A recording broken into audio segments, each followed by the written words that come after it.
মাইয়েতকে কবরে শোয়ানো হয় তখন সে তাকে দাফন করে যাওয়া ব্যক্তিদের হাঁটার খসখস আওয়াজ শুনতে পায়।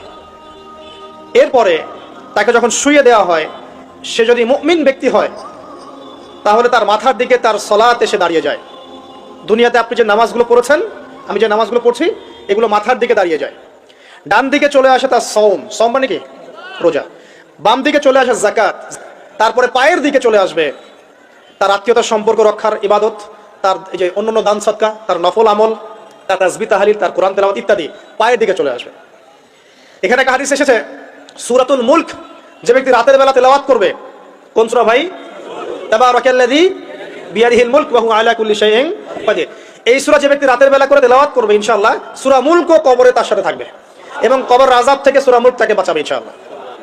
আমি বুঝাচ্ছি যে কি অবস্থাটা হবে। এবার দুজন ফেরেশতা মাথার দিক থেকে আসবেন, আসতে চাইবেন, সালাত বলবে এখান দিয়ে আসা যাবে না, এদিক দিয়ে আসা যাবে না। ডান দিক দিয়ে আসতে চাইবেন, এদিক দিয়ে আসা যাবে না। বাম দিক দিয়ে আসতে চাইবেন, যাকাত বলবে এদিক দিয়ে আসা যাবে না। পায়ের দিক দিয়ে আসতে চাইবেন, আমলগুলো বলবে এদিক দিয়ে আসা যাবে না। তারপরেও তারা আসবেন, চোখগুলো হবে নীল এবং কালো বর্ণ, নীলাভ চোখের কালো। মুনকার নাকি উঠে বসিয়ে দেওয়া হবে। এবার তিনটা প্রশ্ন। প্রথমে প্রশ্ন হচ্ছে কি, মান রব, তোমার রবকে? তখন মুমিন বান্দা বুক ফুলিয়ে বলবে রব্বি আল্লাহ, আমার রবকে আল্লাহ। পৃথিবীতে যে ব্যক্তি আল্লাহর সাথে শিরিক করে নাই, আল্লাহ তাওহীদের উপর থেকেছে এবং তার উপরে মৃত্যুবরণ করেছে, ইনশাআল্লাহ সে ব্যক্তি এর উত্তর নির্দ্বিধায় দিতে পারবে ইনশাআল্লাহ।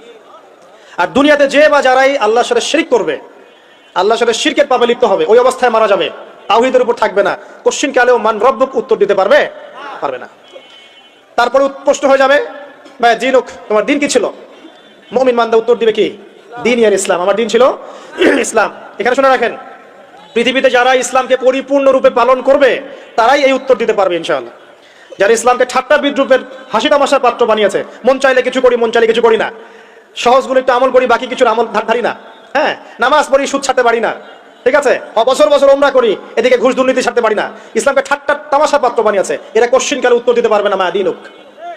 দিনে পরিপূর্ণরূপে ইসলামে প্রবেশ করতে বলেছেন আল্লাহ রাব্বুল আলামিন। যারা পরিপূর্ণরূপে ইসলামে প্রবেশ করবে এবং ইসলামের প্রতিটা মৌলিক বিধান মেনে চলবে, ইনশাআল্লাহ তারা এর উত্তর দিতে পারবে। এরপরে আসবে তৃতীয় প্রশ্ন। নবী সাল্লাল্লাহু আলাইহি ওয়াসাল্লামকে দেখানো হবে, যখন দেখানো হবে তখন সূর্য যখন ডুবে যায়, যে দৃশ্যটা আমরা দেখতে পারি না, ওই দৃশ্যটা ভেসে উঠবে এবং মুমিন বান্দা অস্থির হয়ে যাবে, বলবে আমাকে ছেড়ে দাও, আমি নামাজ পড়বো। সুবহানাল্লাহ। তার কারণ তার কাছে মনে হবে যে আসরের ওয়াক্ত হয়ে গেছে, আসরের ওয়াক্ত হয়ে গেছে, আসরের ওয়াক্ত চলে যাচ্ছে, আমাকে নামাজ পড়তে হবে। চিন্তা করেছেন? ওই যে একটা হাদিস আছে না, যে 7 শ্রেণীর মানুষকে আল্লাহ রাব্বুল আলামিন আরশের ছায়া দিবেন। তার মধ্যে এক শ্রেণীর মানুষকে যার অন্তর মসজিদের সাথে ঝুলে থাকে, তার মন মসজিদের সাথে ঝুলে ছিল, এই সূর্য ডুবে গেল বলে আমাকে ছেড়ে দাও, আমি নামাজ পড়তে যাব। তখন ফেরেশতারা বলবেন তোমাকে নামাজ পড়তে দেওয়া হবে, তবে তার আগে তুমি এর উত্তর দাও। কি উত্তর? এই ব্যক্তির দিকে তাকাও। তখন নবী সাল্লাল্লাহু আলাইহি ওয়াসাল্লামকে দেখানো হবে, সাল্লাল্লাহু আলাইহি ওয়াসাল্লাম দরুদ পড়বেন, বলা হবে যে এই ব্যক্তির সম্পর্কে তোমার কি ধারণা? মান হাযা রাজুল বুইসা ফীকুম, এই ব্যক্তি কে, যাকে তোমাদের কাছে পাঠানো হয়েছিল? মুমিন ব্যক্তি নির্দ্বিধায় বলে দিবে যে তিনি হচ্ছেন আমার নবী মুহাম্মদুর রাসূলুল্লাহ সাল্লাল্লাহু আলাইহি ওয়াসাল্লাম। দেখুন, পৃথিবীতে যে বা যারাই নবী সাল্লাল্লাহু আলাইহি ওয়াসাল্লামের সুন্নতের উপর আমল করবে, ইনশাআল্লাহ সে তার উত্তর দিতে পারবে। দুনিয়াতে যারা নবীর সুন্নতের 5 পয়সা পরোয়া করছে না, তার আরশের 5 পয়সা দাম দিচ্ছে না, তারা কোশ্চিন কালে উত্তর দিতে পারবে না। নাম হতে পারে আব্দুর রহমান, আব্দুর রহিম, নবীর সুন্নতের ধার ধারে না, তারা উত্তর দিতে পারবে না। তো নবীর সুন্নতের গুরুত্ব কত গভীর, এটা আমাদেরকে এখান থেকে বুঝতে হবে। তাই প্রিয় যুবক ভাইরা, মুসলিম ভাইরা, আমাদের জীবনটাকে নবীর আদর্শ এবং সুন্নতে ঢেলে সাজাতে হবে। সকাল থেকে সন্ধ্যা পর্যন্ত প্রতিটা কাজ করবো কার তরিকায়? রাসূলের তরিকায়। নামাজ পড়বো তার তরিকায়, রোজা, সিয়াম, হজ, যাকাত, আমল, মুআমালাত, আখলাক সব কার তরিকায়? নবী সাল্লাল্লাহু আলাইহি ওয়াসাল্লামের তরিকা অনুযায়ী ইনশাআল্লাহ। আল্লাহ পাক তৌফিক এনায়েত করুন, আমিন।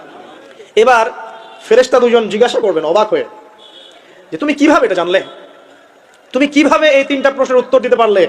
কারণ বেশিরভাগ মানুষ তো উত্তর দিতে পারবে না, বেশিরভাগ মানুষই এই উত্তর দিতে পারবে না। কারণ কিয়ামতের মাঠে 1999 জন মানুষ জাহান্নামে যাবে, নাউজুবিল্লাহ।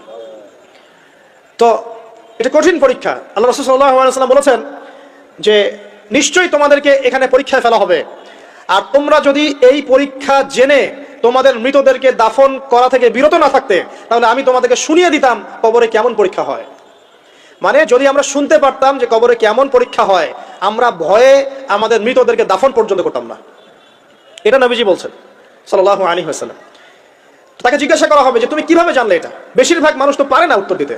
তখন সেই ব্যক্তি বলে বসবে, সেই ব্যক্তি বলবে যে করাতু কিতাব আল্লাহ, আমি আল্লাহর কিতাব এই কোরআন পড়েছি। মুমিন বলবে আমি আল্লাহর কোরআন পড়েছি, ফাআমানতু বিহি, আমি এর উপর ঈমান এনেছিলাম, ওয়া সাদ্দাকতু, এবং সত্যায়ন করেছিলাম। সুবহানাল্লাহ। অতএব দুনিয়াতে যারা দ্বীনের জ্ঞান অর্জন করছে না, কোরআন পড়ছে না, হাদিস পড়ছে না, পড়াশোনার চেষ্টা করছে না, জানার চেষ্টা করছে না, কবরে পাওয়ার পর ডিফিকাল্ট আছে। এটা একটা অন্যতম প্রশ্ন। আমরা কিন্তু মনে করি 3টা প্রশ্ন হচ্ছে, আসলে প্রশ্ন হচ্ছে কয়টা? 4টা। 3টার পরে আরো একটা এক্সট্রা। কিভাবে জানলে?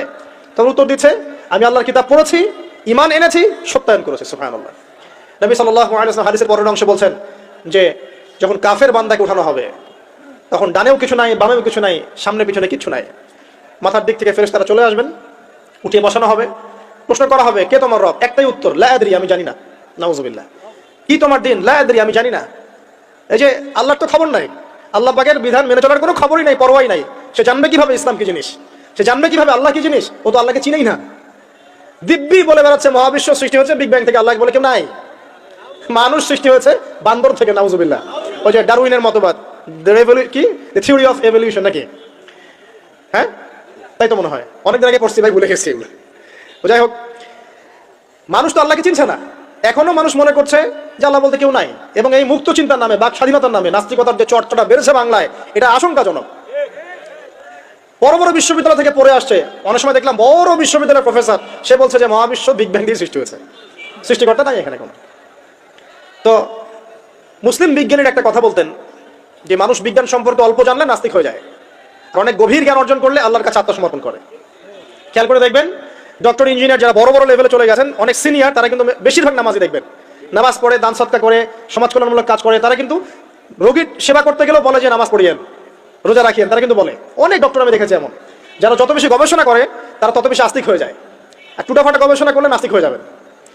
কত প্রশ্ন, ইসলামের এটা কেন, ওইটা কেন, ইসলামে বহু বিবাহ কেন, হ্যাঁ, ইসলামে কি পর্দার বিধান কেন, তারপর ইসলামে এত রেস্ট্রিকশনস, এত বাইন্ডিংস কেন, হ্যাঁ, স্বাধীনতা নাই কেন, কত প্রশ্ন। ইসলামের এগেইনস্টে কত তীর এখন ছোড়া হচ্ছে।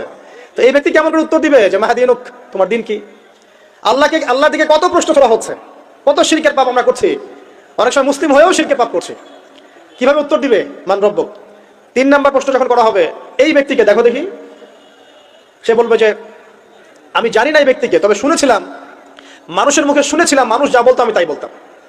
মানে সে রাসূল সাল্লাল্লাহু আলাইহি ওয়াসাল্লামের নাম শুনেছিল হয়তোবা, কিন্তু তার সুন্নত বা আদর্শ কখনো মেনে চলে নাই, হলো না।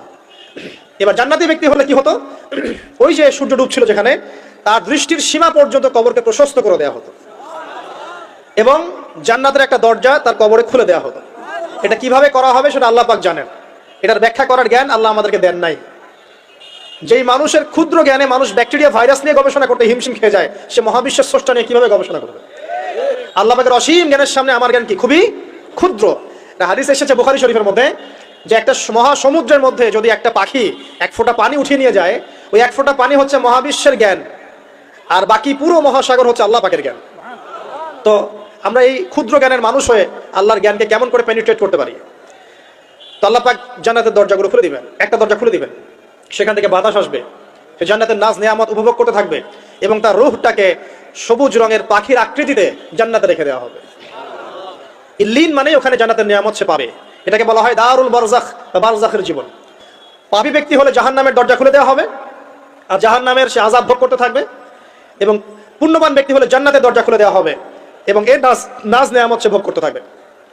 তখন তাকে বলা হবে এটা জান্নাতের সেই জায়গা যেখানে তুমি থাকবে। এটা দেখার সাথে সাথে, শোনার সাথে সাথে তার যে খুশি, উৎফুল্লতা আরো অনেক বেড়ে যাবে। এবং সে কি করবে জানেন? সে পৃথিবীতে ফিরে আসতে চাইবে। সে বলবে আমাকে আমার পরিবারবর্গকে জানাতে দেন, আমাকে আমার পরিবারবর্গকে জানাতে দেন যে আমি ভালো আছি। তখন ফেরেশতারা তাকে বলবেন যে এটা সম্ভব না, তোমার এবং তাদের মাঝে দারুল বারজাখ আছে, তুমি এটা ভেদ করে যেতে পারবে না। তখন তার আত্মাটাকে ইল্লিনে দেওয়া হবে, একটা সবুজ পাখির আকৃতিতে জান্নাতে ঘুরে বেড়াবে ইনশাআল্লাহ। আর যদি জাহান্নামী হয় তাহলে যে বললাম দরজা খুলে যাবে, জাহান্নামের মর্মান্তিক আযাব তার দিকে আসতে থাকবে, কবর সংকুচিত হয়ে আসবে এমন ভাবে যাতে তার বাম পাজর ডান পাজরের ভিতরে এইভাবে ঢুকে যাবে, নাউযুবিল্লাহ। এবং এই আযাব চলতে থাকবে ইলা ইয়াউমি ইউবআসুন, পুনরুত্থানের দিন পর্যন্ত।